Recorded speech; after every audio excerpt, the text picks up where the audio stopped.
keep things behind closed doors? That's what one mother wanted to know after a grand jury decided not to indict a KCPD officer for killing her son back in May. Today, we took her question straight to the Jackson County prosecutor. Here's KCTV5's Betsy Webster. I couldn't be in attendance for my son. Rotanya McGee came here from Chicago when she was notified a grand jury would be deciding whether to send a Kansas City police officer to trial for the death of her son, Terrence Bridges. She didn't know grand jury proceedings are closed.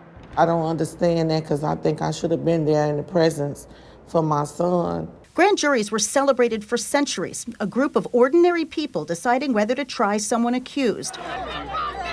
But they've since been portrayed by some as a tool for political cover, where a prosecutor can say, it wasn't my decision. But that did not happen here. Several years ago, Jackson County prosecutor Jean Peters Baker said she would stop using grand juries for most use of force cases and started writing long explanations from her office on 12th Street for every case she chose not to charge. She says what makes the case of Terrence Bridges different is the lack of physical or video evidence.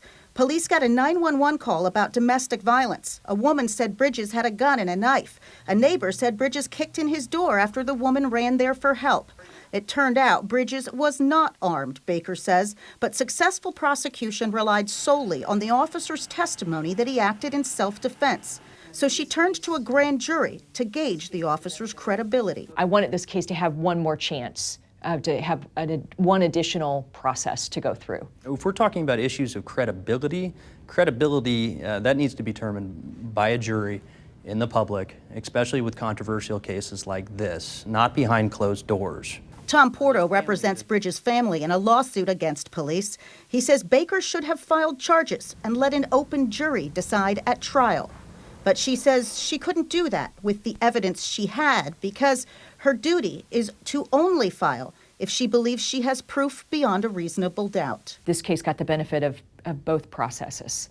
So it's not as if we took something away. We will never know what evidence they considered. We will never know what witnesses were called in.